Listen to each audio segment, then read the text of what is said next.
वर्ष 2020 के लिए झारखंड से जिन दो हस्तियों को पद्मश्री अवार्ड मिला है उनमें से एक मधु मंसूरी हंसमुख साहब अभी हमारे साथ हैं। दिल्ली से राष्ट्रपति के हाथों पद्मश्री अवार्ड लेकर लौटे हैं और पहली बार ईटीवी भारत पर इंटरव्यू दे रहे हैं। पहले तो ईटीवी भारत की ओर से मंसूर जी आपको बहुत बहुत शुभकामनाएं। चलिए जोहार है। ये बताइए कि शुरुआत यही करते हैं कि जब भी आपके नाम का जिक्र होता है तो नाम में भी एक कला छिपा हुआ है, मधु मंसूरी हंसमुख। कैसे एक छोटा सा बच्चा एक गांव का मधु मंसूरी हंसमुख बन गया, बताएं कम सब लोग। मधु जो मेरा नाम है ये शराब से रिश्ता रखता है जी। दारू। बचपन में जब मेरी उम्र 17-18 महीना था, मेरी माँ गुजर गई थी, मर गई थी। तो मैंने किसी महिला या किसी गाय का दूध नहीं पिया और इस तरह से एक दिन हफ्ता 15 दिन में ऐसा स्थिति आ गया कि मरने के जैसा। लोगों ने, बाप दादा ने सोचा कि आज कहीं घर से नहीं जाना है, बच्चा कभी भी मर सकता है, ऐसा सोच लिया। घर में वो लोग था। इसी बीच में गांव का एक देवशकर अहिर नाम करके, अहिर महतो, वो अपने हाथ में दारू का बोतल लेके ऊपर मोहल्ला से नीचे मोहल्ला अपना घर जा रहा था। भीड़ भड़ाका देख के वो भी आ गया। पूछा क्या कारण है जो आप लोग भीड़। पिताजी बोल दिए कि अरे दादा ये छुआ तो आज नहीं बात तो ऐसा नहीं। तब वो देवशकर अहिर लोग को बोला, हमको तो मालूम क्या, मेरे बाप दादा जो बोले हैं ये बात हम बोल रहे हैं। ए बाबू तोहरे हमके मारबा की काटबा रे, हाँ मेरे को दवाई के देवत है, जिंदगी बाइज जाती। तो उसके हाथ में जो दारू था, उसको जो तालाब में सितुआ मिलता है, जहाँ लोग बच्चे को टैबलेट वगैरह को महीन से घोल के खिलाता, तो उस सितुआ में दारू भर के हमको थोड़ा चूड़ा पिया दिया तो नशे में सीरियस होके सो गए हम, जैसा ये लोग कहता है जी। फिर 2-4 घंटा बहुत चंगा हालत में हम आँख खोले और हाथ पैर मारने लगे, फिर पिला दिया गया। उसके बाद में रात 8-9 बजे फिर हमारी नींद टूटी। फिर शायद लोग हमको, हमारा पिताजी बोलता था कि भात को महीन से माड़ में मिस के खिलाने की आदत बनाने लगे और रोज़ सुबह उसका घर हमको जाके लोग थोड़ा सा दारू पिला देता था। देवशकर अहिर का भाई आहलाद के यहाँ पीते थे, बड़ा होते तक पीते थे। और जब दारू पी के उसका घर से नशा हो जाता था, आने नहीं सकते थे, तो एक इमली है रास्ते में, उसी पेड़ के नीचे बैठ जाते थे, हाथ पैर रगड़ते रहते थे ज़मीन में। और पास में एक छोटा सा कटोरा होता था। तो कोई आदमी हमको गांव के अहिर महतो, उरांव लोग या हमारे चचा लोग गोद में उठा के घर तक पहुंचा देता था। तो छुनको अहिर नाम करके एक आदमी ले लाया, मेरा बाप को बोला, ए दा बल कहा ई छुआ तो एकदम मधुआ हो गलो, से मधुआ से हमार नाम मधु हो गए। ऐसा मेरा बाप दादा का कहना है। देखिए, कहा जाता है कि कभी कभी वक्त और हालात ऐसे हो जाते हैं कि दारू भी दवा का काम करने लगता है, और यही हुआ है मधु मंसूरी हंसमुख के साथ। लेकिन जो इनका टाइटल है हंसमुख, ये कैसे आया, यह भी काफ़ी एक इंटरेस्टिंग कहानी है और हम इनसे जानना चाहेंगे, हंसमुख कैसे हो गए आप? हंसमुख कहने का मतलब ये कैसे हुए, हम साफ बता दे रहे हैं। हम 4 या 5वां क्लास में पढ़ते थे रातू LP स्कूल में। बुध या शनिचर का दिन रहा होगा, चूँकि मेरी माँ घर में नहीं थी, दूसरी माँ थी। पहली माँ तो मर गई थी, दूसरी माँ घर में नहीं थी, या कहीं बाजार हाट गई होगी, जो भी। तो मेरे पिताजी मरवाड़ी हाई स्कूल के एक शिक्षक थे, कुलदीप सहाय। उनका अपना खानदानी घर हिंदपीढ़ी रांची में। तो उनका मेरे गांव में ज़मीन जगह है, तो वहीं उनका मेरा बाप उनका काम करने, रोपाई का काम होने वाला था, इसलिए बीड़ा, जिसको बिचड़ा कहते हैं, वो अपने कान में ढोने गए थे, क्योंकि मेरा बाप एक ग्रामीण मजदूर थे। तो जब हम स्कूल से 4 बजे 5 बजे आए तो मेरे पिताजी के पास हम आए घर का चाबी लेने। अब बोले हमको ये बात याद है जी। बोले हम भात रख दे ही बा, माने खाना रख दिए हैं कि नहीं। उतना दूर से आए हैं, बच्चा सुबह खा के गए थे। तो मेरा पिताजी बोला कि हो बाबू भात हो। तब हम गए तो हमको वो कुलदीप मास्टर जो था वो रोका। का नाम हमको बाबू तोर रे? तो हम बोली मधु मंसूरी। तो आज से तोर नाम हम मधु मंसूरी हसमुख रख देती हो। अच्छा। ये कुलदीप मास्टर का देन है, जो मरवाड़ी हाई स्कूल में रांची में टीचर था। और उसी दिन से फैलते धीरे धीरे वो वैसन कहलो फैलते फैलते मधु मंसूरी प्रचलित झूठ भी सच बन जाता है, ऐसा मधु मंसूरी हसमुख हो गए। अच्छा, फिर ये सवाल है कि एक बच्चा जो अपने जीवन बचाने का लड़ाई बचपन में 18-19 महीने की उम्र में लड़ा, फिर उसके बाद हंसमुख बन गए, फिर ये नवजागरण के गीत कैसे गाने लगे? कौन सा वाकया था जब आप नवजागरण से जुड़ गए? देखिए, झारखंड राज्य में एक मुहावरा है, चलना यहाँ का नाच है और बोलना यहाँ की गीत है। मेरे पिताजी एक ग्रामीण मजदूर थे, लेकिन वो एक अच्छे गायक थे। मैं उनके साथ बराबर रहता था। अगर वो दिन भर काम करते थे और रात को अगर 4 बजे भोर में उनका नींद टूट जाता था, तो उस समय वो बिस्तर में ही सोए सोए खूब गीत गाते थे। और मैं उनके कर के बगल में सोया रहता था, मैं भी सुनता था। मुझको वहाँ से बुनियादी प्रेरणा मिला।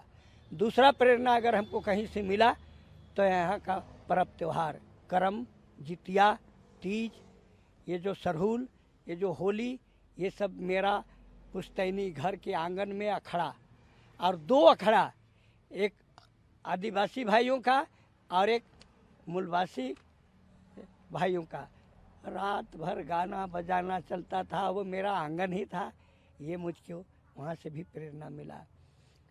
और इससे भी बड़ा प्रेरणा अगर कुछ हमको मिला तो यहाँ का जो जंगल झाड़ पहाड़ पर्वत है, ये भी मुझको प्रेरित किया। देखिए, हमारे दर्शक को अब चूँकि ये जो इंटरव्यू है लंबा हो रहा है, तो बीच में ज़रूरी है कि एक आप अपने जो गांव छोड़ब नहीं, जो आपका सबसे चर्चित जो गीत है आपका, वो आप सुनाइए। ठीक है। अरे गाँव छोड़ब नहीं, हम जंगल छोड़ब नहीं, और माए माटी छोड़ब नहीं, लड़ाई छोड़ब नहीं।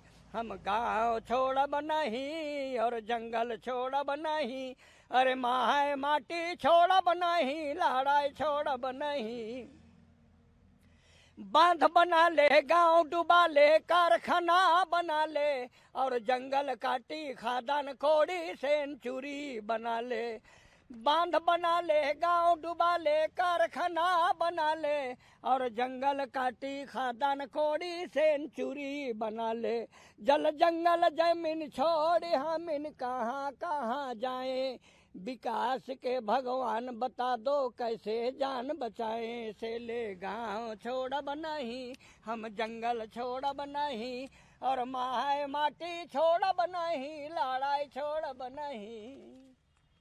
अच्छा, ये जो झारखंड के नवजागरण का जो आंदोलन था, उससे आप जुड़े। कहा जाता है कि पहली बार रातू महाराज जो थे वो भी आपकी प्रशंसा किए थे, क्या था वो वाकया? 2 अगस्त 1956 ईस्वी को रातू प्रखंड कार्यालय का शिलान्यास हो रहा था। तो हमारे गांव से दिल मोहम्मद नाम करके एक आदमी ले गया था। वहाँ गाना बजाना हो तो बाबू से हम तो के लेगबऊ।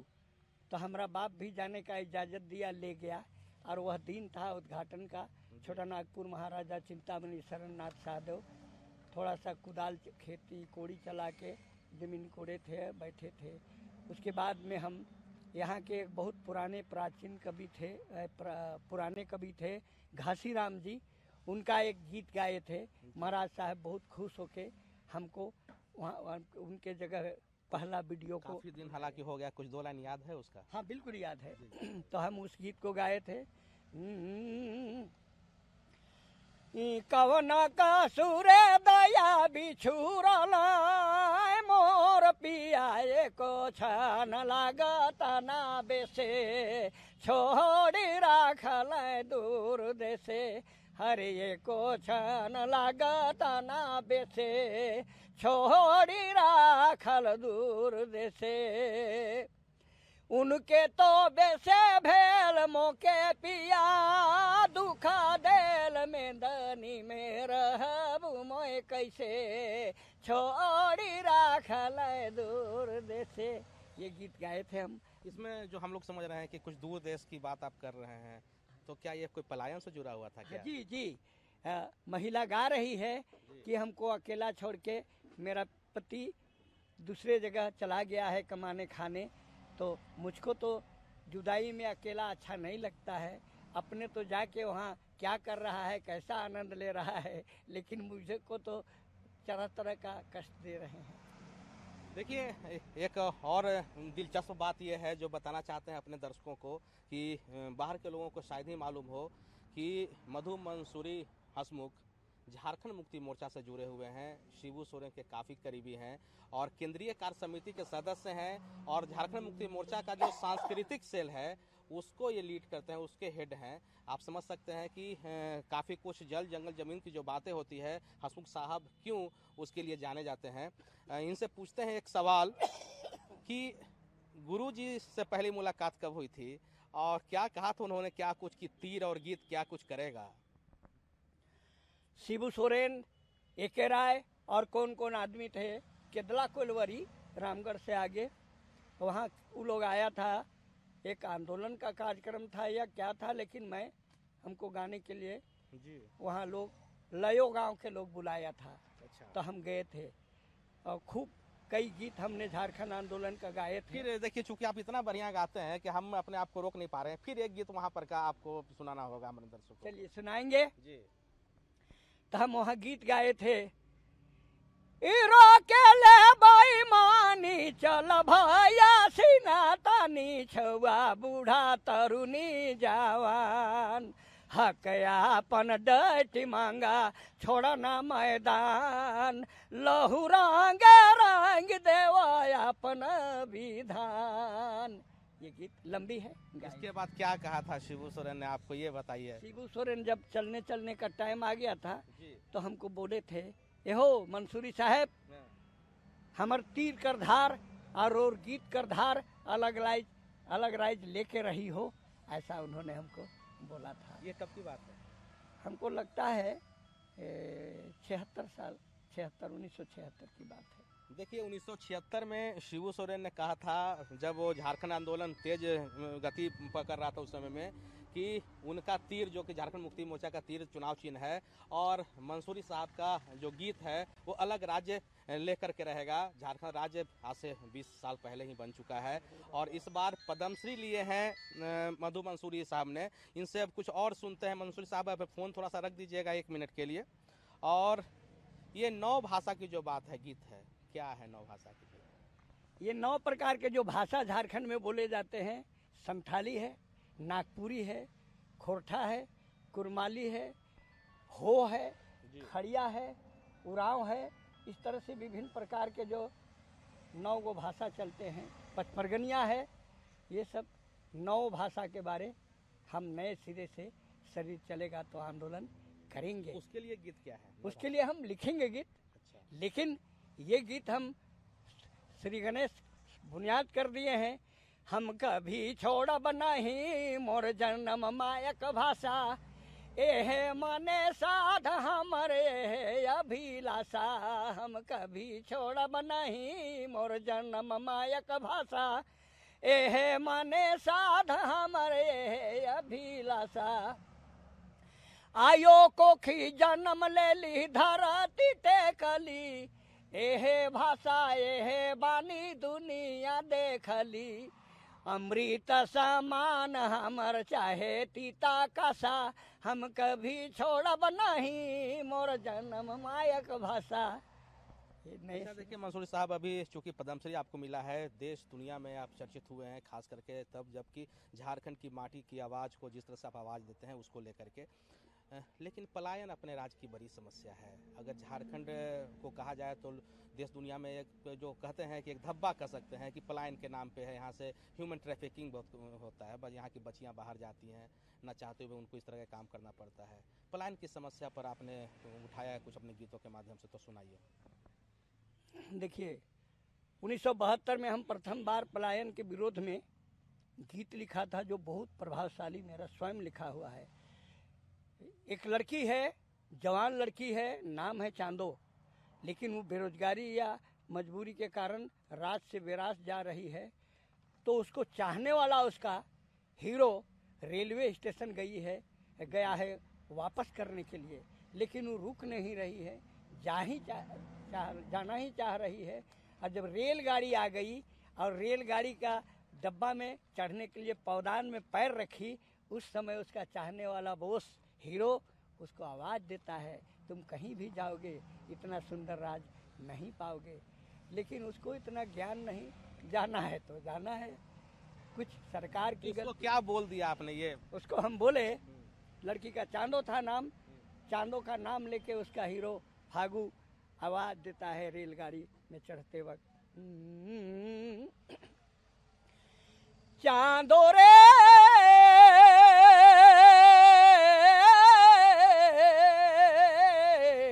तोय कोड़ा मैं तिजाबे चांदो हमर प्रेम तोड़ी, तोय कोड़ा मैं तिजाबे चांदो हमर प्रेम तोड़ी। कतई दिनाया लग डिंडा जन्म ठाओ छोड़ी, कोड़ा हरे कोड़ा मैं तिजाबे चांदो हमर प्रेम तोड़ी। जहाँ जाबे पाबे कहाँ हीरा नागपुर, छुआ बेरा खेलत रही ईटा पखल धूर, चांदो ईटा पखल धूर। तोर बिना सुना सुना, तोर बिना सुना सुना, कुया पोखर डाड़ी, कोड़ा हर कोड़ा मैं तिजाबे चांदो हमर प्रेम तोड़ी। ऐसा। अच्छा मंसूरी साहब, ये बताइए कि अब आप आ गए हैं यहाँ पर पद्मश्री लेकर के, आपका कार्यक्रम भी है मुख्यमंत्री से मिलने के लिए। जब मुख्यमंत्री जी से मिलिएगा तो क्या कुछ अपने मन में रखा है कि इन सब चीज़ों के लिए उनसे कहेंगे कि अब चूँकि समय आ गया है कि झारखंड भारत में और विश्व में अपना नाम, अपना परचम और बुलंदी के साथ उठाए? जी, छोटा छोटा या बड़ा बड़ा मेरा 2-4 गो सब्जेक्ट है। झारखंड 5वीं अनुसूची का राज है। यहाँ आदिवासियों के नाम पर खजाना का मुंह खुलता है। फिर आदिवासी पिछड़े क्यों हैं? क्या उनकी गलती है या इस राज को चलाने वालों की गलती है? क्या कारण है जो वो लोग आज तक उनका रहन सहन, खान पियान, शिक्षा आदि में सुधार नहीं हुआ है और वो पलायन करते हैं? इस बात पर विचार किया जाए। दूसरी बात है जो हम उनके पास बोलेंगे, यहाँ की सांस्कृतिक पहचान को दस्तावेज करना चाहिए। ये नहीं कि अखड़ा में नाचे गाए अब पिए खाए खत्म हो गए, ये बात हम उनको कहेंगे। और तीसरी बात हमको कहना है कि झारखंड नवनिर्माण के बारे अब नई सिरा से सोचा जाए और थोड़ा जागरूक हो हमारे सांसद और विधायक और कुछ काम करे सरकार। ये हम उनसे एक चीज़ और भी है, आप फिल्म सिटी बनाना चाहते हैं, उसके लिए ज़मीन देने के लिए तैयार हैं आप? ज़मीन है? हम इस बात को स्वाभिमान से बोलते हैं और आज भी बोलते हैं कि ज़मीन देंगे। हमारे गांव में 503 एकड़ 9 डिसमिल जीएम लैंड है। थोड़ा बहुत जीएम लैंड मेरा राजा जमींदार बंदोबस्त किया है, लेकिन आधा से अधिक लूट हुआ है। हम उस पर रोक लगा दिए हैं। वो ज़मीन पर स्कूल बनाओ, कॉलेज बनाओ, फिल्म सिटी बनाओ, स्वास्थ्य बनाओ और कुछ भूमिहीनों को घर दो। जैसे मुझे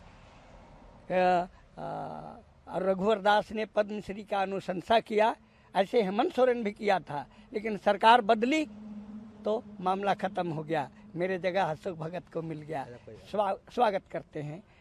तो इस तरह से नवनिर्माण करना है। हेमंत सोरेन मुझे ज़मीन भी दे दिया और भाजपा सरकार का अनुशंसा मुझे पद्मश्री दे दिया। सबको स्वागत करता हूँ।